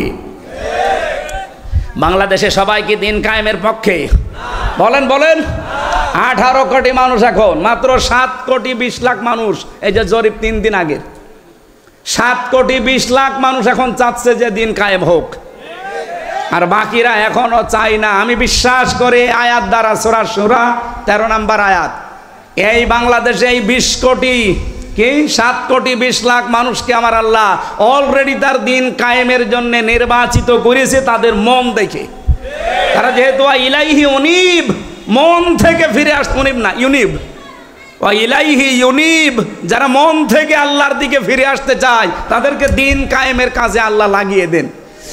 আর বাকি এখনো যাদেরকে আল্লাহ নির্বাচিত করেনি, পছন্দ করেনি, তারা আসতে পারে নাই, তাদেরকে আহ্বান জানাচ্ছি, মন তৈরি করেন, জীবনের টার্গেট বানান যে আমি 200 বছর বাঁচবো, দিন কায়েম হবে না, আমি বেঁচে থেকে লাভ কি? আল্লাহর বিধানে যদি কায়েম না হয় জমিনে, আমি তো অন্তত 100 বছর পরে মরে যাব, কিন্তু জমিন তো এভাবেই থেকে যাবে, শয়তানরা চালাবে না। আমি যতদিন আছি আমার টার্গেট এইটা যে জমিনে কি করে আল্লাহর দিন কায়েম করা যায়। একটু মন চায় না, চর্ম চোখে দেখতে মনে চায় না যে কোরআন দিয়ে চললে দেশটা কেমন লাগে? আর এটা বললে আপনার কাছে রাজনীতি মনে হয় কোন কারণে? আপনি করেন, আমি আপনার পেছনে আছি। হয় আপনি নিজে ভালো হয়ে এই কাজ করেন, হয় নিজে ভালো হয়ে এই কাজ করেন, নয়তো যারা করছে তাদের পেছনে থাকেন। ফতোয়াবাজি করবেন না, ওয়ালা তাতাফাররাকু ফি, কোনো ফতোয়াবাজি এই লাইনে চলবে না। নবীজি বলেন এরা আরাফ নামক স্তরে দাঁড়িয়ে আছে এই প্রাচীরে, যে জাহান্নামে দিচ্ছে না, এই একটাই কারণ সবচাইতে বড় ভালো কাজ করেছে দুনিয়ায় তারা। হ্যাঁ, ছোটখাটো অপরাধ আছে তাদের। এই জন্য আরাফ সূরা থেকে তাফসির শুনবেন, এই বিষয়টা আপনি নিজেকে ভাবেন তো, এই প্রাচীরের ওপরে আপনি আমি দাঁড়িয়ে আছি। হয়তো মা বাবার সাথে খারাপ আচরণ করেছি, তাদের হক আদায় করি না, জান্নাত আল্লাহ দেবে না, জীবনও দেবে না, জাহান্নামও দিচ্ছে না, শুধু দিন কায়েম করার চেষ্টায় ছিলাম এই কারণে। এখন এখানেই যদি দাঁড়িয়ে থাকা লাগে, তা আমার মতো কপাল পোড়া কেউ আছে? এই জন্য এখন থেকে সংশোধন হওয়ার সময়।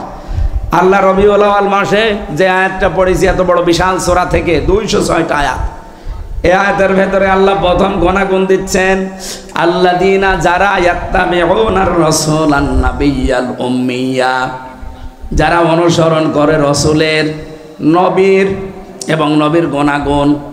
1 নম্বরে তিনি আল্লাহর রসুল ছিলেন, 2 নম্বরে তিনি নবী ছিলেন, 3 নম্বরে তিনি উম্মি ছিলেন। উম্মি মানে নিরক্ষর। এভাবে আমাদের মতো তিনি লিখে পড়ে এভাবে পাশ করেননি, কিন্তু এই পৃথিবীতে সবচাইতে জ্ঞানী মানুষ বলা হয় সব দিক থেকে মুহাম্মাদুর রাসূলুল্লাহকে। এই জন্য নবীজি নিজে মাঝে মাঝে বলতেন, ইন্নামা বুইস্তু মুআল্লিমান, অবশ্যই আমার আল্লাহ এই পৃথিবীতে আমাকে পাঠিয়েছে শিক্ষক করে। কি করে বলেন বলেন? এই যে ইন্না মা দেওয়া আছে, একটু ভালো করে শোনেন। ইন্নার পরে যদি মা আসে কোনো জায়গায়, কোরআনে হোক হাদিসে হোক, আপনি আরবি গ্রামারের নিয়ম হচ্ছে ইন্নার পরে মা যোগ হলে অর্থ দাঁড়ায় একমাত্র, কেবলমাত্র, শুধুমাত্র। বুইস্তু আমাকে পাঠানো হয়েছে মুআল্লিমা, শিক্ষক হিসাবে। বিশ্বনবী এই পৃথিবীতে শিক্ষক ছিলেন, অথচ তিনি বলেন আমি নিরক্ষর, অক্ষরই চিনি না, লেখাপড়ায় জানি না। বিষয়টা কেমন হয়ে গেল? এই পৃথিবীতে যার কাছে যে শেখে সে হচ্ছে শিক্ষক, আর যে শেখে সে ছাত্র। যেহেতু সারা জীবন শিক্ষককে দেখলে ছাত্র সম্মান দিতে বাধ্য। বলেন বলেন? তাহলে নবীজি যদি দুনিয়ায় কারো কাছে শেখে তাহলে তো তার ছাত্র হয়ে যাবে, তার এবার সম্মান করে কথা বলা লাগবে। এজন্য নবীজির রওজায় লেখা আছে ওই সূরা হুজুরাতের আয়াতটা, লা তুকদ্দিমু বাইনা ইয়াদাইল্লাহি ওয়া রাসূলা লা তারফাউ আসওয়াতাকুম ফাওকা সাউতিন নাবিয়্যি ইলা আখিরি আয়াত। তোমাদের আওয়াজ যেন রসুলের আওয়াজের উপরে না ওঠে, তোমাদের কদম যেন রসুলের কদমের সামনে চলে না যায়। আমার ভাইরা, বিশ্বনবী মুহাম্মদুর রাসূলুল্লাহ কাউকে সম্মান দেবে শিক্ষক হিসাবে, এটা মানায় না নবীজির জন্যে। আমার আল্লাহ এই জন্যে নিজে সরাসরি শিক্ষক হয়ে জিবরাইলের মাধ্যমে নবীজিকে শিখিয়েছেন। জোরে বলেন সুবহানাল্লাহ। তাহলে নবীজি যে উম্মি ছিলেন, নবীজি যে উম্মি ছিলেন এটা তার দর্শনীয় না, এটা তার একটা মর্যাদার পথিক, যে লেখাপড়া দুনিয়ার মানুষের কাছে না করেও তিনি মহান শিক্ষক। আল্লাহ রাব্বুল আলামিন এবার জানিয়েছেন, আল্লাযী ইয়াজিদুনাহু মাকতুবান ইনদাহুম ফিত তাওরাতি ওয়াল ইনজিল।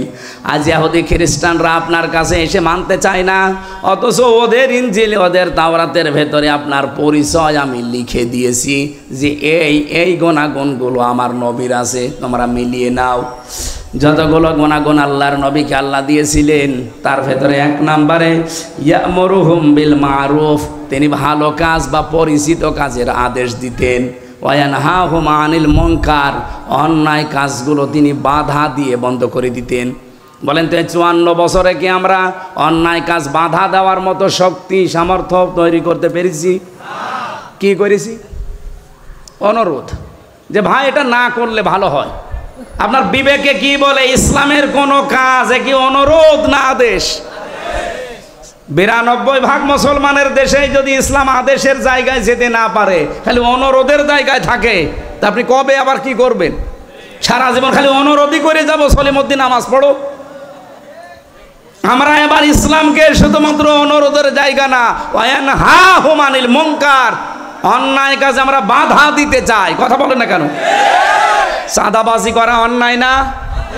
এ কাজ কি অনুরোধে হবে? কি হবে? বাধা দেওয়া লাগবে, আর বাধা দিতে হলে বাধা দেওয়ার জায়গায় থাকা লাগে। ইসলামকে ওই জায়গায় নিয়ে এবার পৌঁছিয়ে দেন, কিয়ামতের আগে বাংলাদেশে চাঁদাবাজি হবে না। এবার আর 2টা গুরুত্বপূর্ণ পয়েন্ট আছে। ওয়াইহাল্লু লাহুমুত তাজ্জিবাত, এটা শুনবেন না? এনারা মাহফিল দিয়েছে খালি যুবকরা, কয়েকটা মুরব্বীকে সাথে নিয়ে যুবকেরা দিয়েছে, ওনারা লিখে দিয়েছে কিছু টাকা পয়সা কালেকশন করেন। আমি আসলে এগুলো পারি না, তারপরও মানুষজন যেহেতু আছেন, কোরআন প্রচারে আপনার টাকা পয়সা খরচ না হলে কোথায় খরচ করবেন? 10টা টাকা হলো আপনি আজকে দিয়ে যাবেন। যারা যাচ্ছে ভেতরে এই লাইন দিয়ে ওই লাইনে চলে যাক, আমি এরপরে আরম্ভ করছি। কই তারা কই? এই তাড়াতাড়ি করেন, তাড়াতাড়ি করেন। আপনারা একটু বের করে রাখেন। এরা শুধু যে চলে যাবে। কোন জায়গায় এটা? কোন জায়গায়? কিসের দাপুনিয়া? পাবনা সদর দাপুনিয়া বাজার। এখান থেকে কয় কিলো? হ্যাঁ, 25 কিলো। দাপুনিয়া বাজার, এটা পাবনা সদর। আমার আলোচনা আছে রাত 9টায়। ওখানে যদি অত দূর যাওয়ার দরকার নেই, এই আশপাশে আর কোনো জায়গায় নেই। 9 তারিখে একটা আছে, এই সামনের এই সেপ্টেম্বর মাসের মানে আড়ামবাড়িয়া আছে 9 তারিখে। ওখানেও যদি উঠি এসে নামাজ পড়ি, হয়তো 9টার ভেতর উঠে পড়বো। এই তাড়াতাড়ি করেন, যারা দিতে চান অন্তত সমর্থ আছে বের করে রাখেন, গেলেই দিয়ে দেবেন। সুবহানাল্লাহ আলহামদুলিল্লাহ লা ইলাহা ইল্লাল্লাহ সুবহানাল্লাহ আলহামদুলিল্লাহ লা ইলাহা ইল্লাল্লাহ লা ইলাহা ইল্লাল্লাহ মুহাম্মাদুর রাসূলুল্লাহ। একটু বের হন, তাড়াতাড়ি বের হন, তাড়াতাড়ি বের হন। মা বোনদের ভেতরে বাচ্চাদেরকে পাঠিয়ে দেন, ওরা যদি দেওয়ার মতো কেউ থাকে দিয়ে দেবে। সুবহানাল্লাহ আলহামদুলিল্লাহ লা ইলাহা ইল্লাল্লাহ সুবহানাল্লাহ আলহামদুলিল্লাহ লা ইলাহা ইল্লাল্লাহ লা ইলাহা ইল্লাল্লাহ মুহাম্মাদুর রাসূলুল্লাহ। নবীজির যে সমস্ত কাজগুলো ছিল তার অন্যতম কাজ হচ্ছে ভালো কাজে বা পরিচিত কাজে তিনি আদেশ দিতেন, অন্যায় কাজে বাধা তৈরি করতেন। আয়ুহিল্লু লাহুমুত তাজ্জিবাত, পবিত্র যত জিনিস আছে, এর আগে অনেকগুলো জিনিস হারাম ছিল অথচ পবিত্র, এই বিষয়গুলো তিনি উম্মতের জন্য হালাল করে দিতেন। আয়ুহাররিমু আলাইহিমুল খাবাইস, অপবিত্র জিনিস যেগুলো, নাপাক জিনিস, এগুলো তিনি হারাম ঘোষণা করতেন। এই যে বিড়ি, যেটি যদিও হারাম না কিন্তু এটা অপবিত্র জিনিস, এটা অবৈধ একটা জিনিস, এটা অনেকগুলো ক্ষতির কারণ। একটা লাঞ্চ নষ্ট হয়ে যায়, আর একটা মুখে দুর্গন্ধ তৈরি হয়, অর্থের অপচয় হয়, অনেকগুলো ক্ষতির সম্ভাবনা এর দ্বারা। এই জন্যে এইটাও খাবাইসের ভেতরে অন্তর্ভুক্ত। তিনি সরিয়ে দিয়েছেন, তুলে নিয়েছেন তোমাদের উপর থেকে এমন বোঝাসমূহ, আল্লাতি কানাত আলাইহিম, যেগুলো তোমাদেরকে বাঁকা করে রেখেছিল, ওগুলো সব তিনি তোমাদেরকে আল্লাহর পক্ষ থেকে আদেশ দিয়ে দিয়ে সরিয়ে দিয়েছে। ফাল্লাদিনা, সুতরাং এখন তোমাদের উচিত হবে আমানু বিহি, তার উপরে বিশ্বাস করা, ওয়াজ্জারুহু ওয়া নাসারুহু। এই মানুষটা এখন আর নেই, কিন্তু তার অনুসারীরা আছে, আলেমরা। পৃথিবীতে যদি এখন এই আয়াত কেউ মানতে চায়, তাহলে নবীর উত্তরাধিকারী আলেম যারা, এই পৃথিবীতে নবীর নায়েবে রাসূল যারা, তাদের উপরে বিশ্বাস করা, তার মানে তাদের কথাগুলো মেনে চলা, তাদেরকে সাহায্য করা, সহযোগিতার জন্য তাদের শক্তি সামর্থ্য বৃদ্ধি করা। এরপরে আল্লাহ দিয়েছেন ওয়াত্তাবাউ, অনুসরণ করা, আন-নূর আল্লাযী উনজিলা মাআহু, তারা যে নূর নিয়ে এসেছে সেই নূর, তার মানে কোরআনে কারীম। উলাইকা হুমুল মুফলিহুন, এগুলো যদি দুনিয়ায় বাস্তবায়ন করে যেতে পারো, আমি আল্লাহ গ্যারান্টি দিচ্ছি তোমরা সফল হবে। জোরে বলেন সুবহানাল্লাহ। নবীজি বলেন, কোন মানুষ ইমানদার এখনো পর্যন্ত হতে পারে নাই যতক্ষণ তার কাছে তার ছেলে মেয়ে, স্ত্রী পুত্র, সন্তানাদি, এমনকি দুনিয়ার সব মানুষের চাইতে আমি নবী বেশি ভালোবাসা মহাব্বতের জিনিস না হব। সাল্লাল্লাহু আলাইহি ওয়া আলা আলিহি ওয়া আসহাবিহিল কিরাম মা দামাশ শামসু ওয়াল কমারু বিজরিয়ান ওয়ান নাজমু ওয়াশ শাজারু ইয়াসজুদান والسماء رفعها ووضع الميزان فقد قال الله تعالى في كلامه المجيد وبرهانه التوحيد أعوذ بالله من الشيطان الرجيم بسم الله الرحمن الرحيم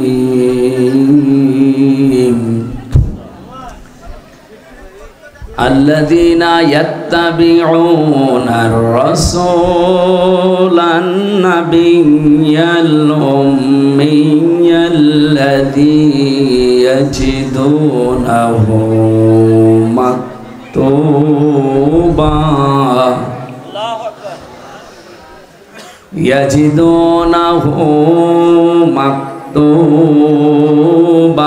عندهم في التوراة والإنجيل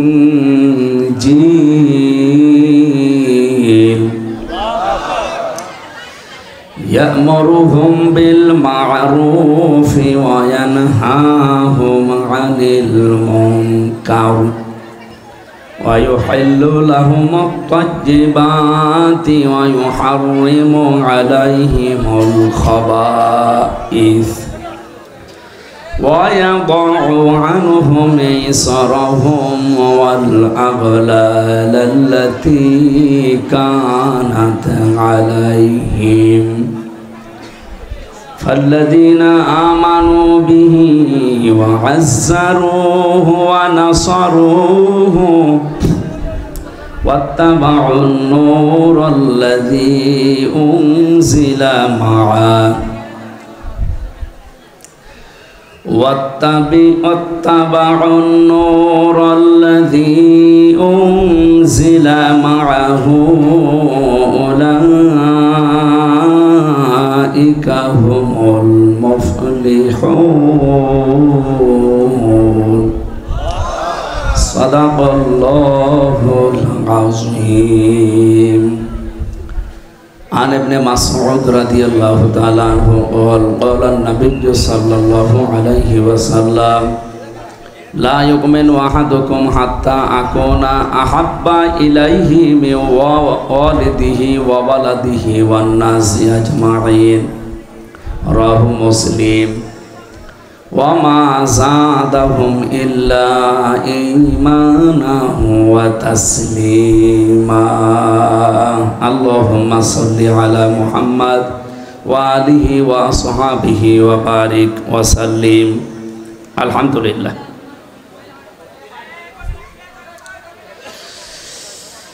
পাবনা জেলার ঈশ্বরদী থানার অন্তর্গত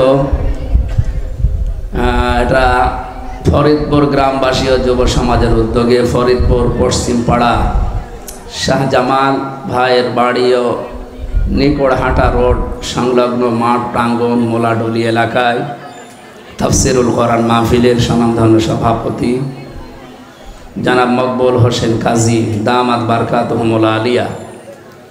কত দূর মোলাডুলি? 1 কিলো। সম্মানিত পরিচালক, আপনাদের এলাকার একটা পরিচিত মানুষ জনাব মোহাম্মদ ধনু খান। এই নাম পাল্টাতে বললাম না সেদিন আপনাদের? ধনু একটা নাম হইল, এ তো উচ্চারণ করাও লজ্জার ব্যাপার। আমার মনে হয় যে দন্তন্বয় হর্ষ যদি কেটে দেওয়া যায়, তো এই নামটা আপনি পাল্টিয়ে রাখবেন, ভালো অর্থবোধক নাম রাখবেন। কিয়ামতের দিন যেন আল্লাহ সবার সামনে আপনাকে ডাকতে পারে। এখন যদি বলে ধনু খান, একটা কথা। এতক্ষণ যারা কথা বললেন বিশিষ্ট ইসলামী চিন্তাবিদ মুফাসসিরে কোরআন মাওলানা বুরহানুদ্দিন রব্বানী, আলোচনা রেখেছেন মাওলানা মনিরুল ইসলাম দামাত বারকাতুহুল আলিয়া, বলেন আমিন। এ মাহফিলের বরেণ্য সদস্য যারা, বিশেষ করে যে যুবকরা কোরআনে কারিমের এই পথে উদ্বুদ্ধ হয়েছেন চলার জন্য, প্রচারের জন্য মাধ্যমে যারা শামিল হলেন, মহান রব্বুল ইজ্জত ওয়াল জালাল তাদেরকে যেন কোরআনের জন্য কবুল করেন আমিন। মঞ্চে বসা যাদের মাধ্যমে এলাকায় কোরআনের দাওয়াত নিয়ে আসে, এই আপনারা যে এত আওয়াজ করেন, আমার কানে আসলে আমি তো কথা ভুলে যাব। যে যেখানে আছেন হয় দাঁড়িয়ে থাকেন, বসে থাকেন, কথা বলবেন না। এই মিডিয়াগুলো আসতে মানা করা হয় বারবার এই কারণে। আপনাদের কত সময় লাগে বসতে? বসেন। কালকে থেকে একদম কিন্তু সব বন্ধ করে দেবো একদম। আমি আসার আগে যদি পরিবেশ কমপ্লিট না করতে পারেন না, কালকে শুধু একটা থাকবে, বাকিগুলো সব কিন্তু ফেলে দেব। আজকে একেবারে হালকা ভাষায় বলে দিলাম, এই একটা থাকবে শুধু। আসার পরে যদি দেখি কেউ দাঁড়িয়ে আছে, এখনো ক্যামেরা ঠিক করছে, এই দাঁড়িয়ে আছেন কারা ভাই? জায়গা পেলে বসে যান, নাকি এ জায়গা ভেজা? যতটুকু ব্যবস্থা করা দরকার আর সর্বোচ্চটা দিয়ে চেষ্টা চালিয়েছে। এখন তো আসলে এই তাফসির মাহফিল, ওয়াজ মাহফিল যাই বলেন, এগুলো সিজন শুরু হয়নি, এগুলো শুরু হয় অক্টোবর নভেম্বর থেকে। এখন সে আপনারাও পারেন না, আমারও ছাড়েন না, আল্লাহু আকবার, এইভাবে চলছে। এত গরমে কথা বলা যায়? বলেন তো, কি গরম পড়ছে এখন।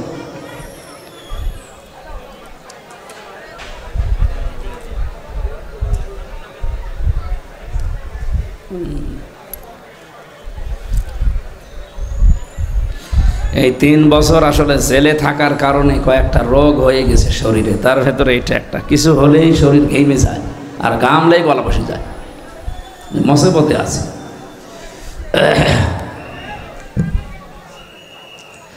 যারা স্বেচ্ছাসেবক আছেন ওনাদেরকে আস্তে করে ধরে, জোর করেই ধরেন, আস্তে করে বসা। আমি আপনাদের কাছে দরকার হয় হাত জোড় করি, যেভাবেই হোক আপনারা আসেন, এসেছেন, কষ্ট করছেন, দেখতে পাচ্ছি, কথা বলবেন না ভাই, আমার অনুরোধটা রাখেন, কথা বলবেন না। ওয়াইদা কুরিয়াল কুরআনু ফাসতামিউ লাহু ওয়ানসিতু লাআল্লাকুম তুরহামুন। এ মাহফিল যতই ছোট হোক কোরআনের, কিসের বলেন তো? আল্লাহর ঘোষণা। যখন কোরআনের আলোচনা আরম্ভ হয়, 1 নম্বরে চুপ থাকবা, 2 নম্বরে শুনবা। দুইটাই ফরজ, চুপ থাকাও ফরজ, শোনাও। আপনারা যারা চুপ আছেন একটা ফরজ আদায় করছেন, যারা শুনতে দিচ্ছে না ওই জন্য একটু একটু খেয়াল করে শোনেন।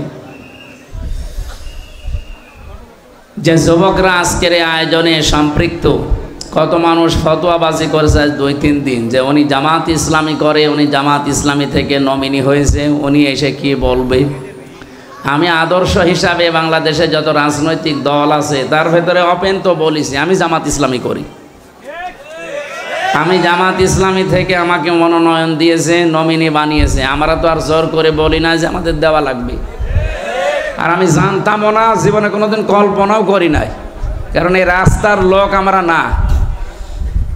আমরা ছিলাম এই যে দিনের প্রচারের কাজে, সেই জায়গা থেকে এসেছি, আর এখানে বসে আমরা ওই মন নিয়েই কথা বলবো। আপনারা এখন এতক্ষণ রসুলের সম্মান শুনছিলেন, যেহেতু রবিউল আউয়াল মাস, আমরা ওই কেন্দ্রিক কিছু কথা একটু যোগ করব। এটা রাজনৈতিক মঞ্চ হলে আমরা ওই কায়দায় কথা বলতাম, যেমন আমরা কর্মী সমাবেশ করি, জনসভা করি, সেখানে আমরা রাজনৈতিক কথা বলি। তো এইটা তো আর ওইরকম ময়দান না, এখানে 12 বাবার 13 ছেলে আমরা বসে আছি, এক একজনের মন মানসিকতা এক এক রকম, কিন্তু কোরআন আর সুন্নাহর বেলায় আমরা কিন্তু এক। এই জায়গায় কোনো মত পার্থক্য আছে আমাদের? যদি মত পার্থক্য আসে, দরকার হয় বাবা মা নেতা নেতি ছেড়ে দেব, কিন্তু কোরআন হাদিস ছাড়া যাবে? আমিও আমার ওই রকম মন নিয়েই কথা বলবো ইনশাআল্লাহ। যে যুবকরা আজকের আয়োজনে সম্পৃক্ত, এরা আজকে আয়োজন না করে যদি গানের আসর দিত, আপনারা আনন্দ পেতেন না? কিছু মানুষ পেত, কিন্তু এই মানুষগুলো তো আনন্দ পেত না, এরা আরো কষ্ট পেত। আমরা আনন্দ পেয়েছি কোরআনের কারণে। কিসের কারণে বলেন তো? সুতরাং কোরআন শুনতে যারা এসেছেন খুশি হয়ে বলেন আলহামদুলিল্লাহ। পৃথিবীতে আল্লাহর যত বড় বড় দয়া আর রহমত আছে, যেগুলো আল্লাহ দিয়ে নিজে খুশি হন, আনন্দ পান, কিন্তু মানুষ ওইগুলো পেলে কষ্ট পায়। তার ভেতরে 1 নম্বরে কন্যা সন্তান। এটা আল্লাহ দিতে পারলে আল্লাহ খুশি, তিনি আনন্দ পান। কারো ঘরে যদি আল্লাহ কন্যা সন্তান দান করে, কিন্তু যার ঘরে আসে সে কি খুশি না বেজার? 100 জনের প্রায় 98 জনই আমরা বেজার হয়ে যাই। এই যে কন্যা সন্তান আসলে যারা বেজার হন, এই স্বভাব কোনো মুসলমানের মুমিনের না, এটা কাফেরের স্বভাব। ওয়াইদা বুশিরা আহাদুহুম বিল উনসা যাল্লা ওয়াজহুহু মুসওয়াদ্দা ওয়া হুয়া কাযীম। সূরা নাহালের ভেতরে নাহাল 14 পারায় নাহালের ভেতরে এসেছে, হে নবী আপনি যখন তাদেরকে কন্যা হয়েছে কথা বলবেন, দেখবেন মুখ চোখ কালো হয়ে ভৌরকঞ্চিত করবে, তারা আর অন্তত রাগে ফেটে পড়বে। এই অভ্যাসটা কাফেরদের। কাদের? বাংলাদেশে বহু মুসলমানের ভেতরে ওই স্বভাব আছে না? আপনারা এখনো অনেকে কথা বন্ধ করেননি। আল্লাহ আমাদেরকে হাদিসটা দুনিয়ায় এখনই মেনে চলার তৌফিক দেন, বলেন আমিন। আল্লাহুম্মা আমিন। লা ইলাহা ইল্লা আনতা সুবহানাক ইন্নী কুনতু মিনাজ জালিমিন। রব্বুল আলামিন পাবনা জেলার ঈশ্বরদী থানা মোলাডলি ফরিদপুর এলাকার দিকে একটু তাকাও। কোরআনের কথাগুলো যেভাবে এরা চাতক পাখির মতো বসে বসে শুনেছে, মেহেরবানি করে কথাগুলো আমলের তৌফিক দাও। সওয়াবগুলো তুমি নবীজির রওজায় পৌঁছিয়ে দাও। যত মানুষ এই মাহফিলটার জন্য চেষ্টা চালিয়েছে প্রত্যেককে ওমরের মতো কবুল করে দাও। সম্মানিত মা বোনদেরকে খাদিজার মতো আয়েশার মতো বানিয়ে দাও। আমি সহ যারা অসুস্থ আছি আমাদেরকে শেফায়ে কামেলা আজেলা নসিব করে দাও। আল্লাহুম্মা গফিরলি ওয়ারহামনি ওয়াহদিনি ওয়াফিনি ওয়ারযুকনি ইয়া রাব্বাল আলামিন। এলাকার মাটির নিচে যত মানুষ কবরে আছে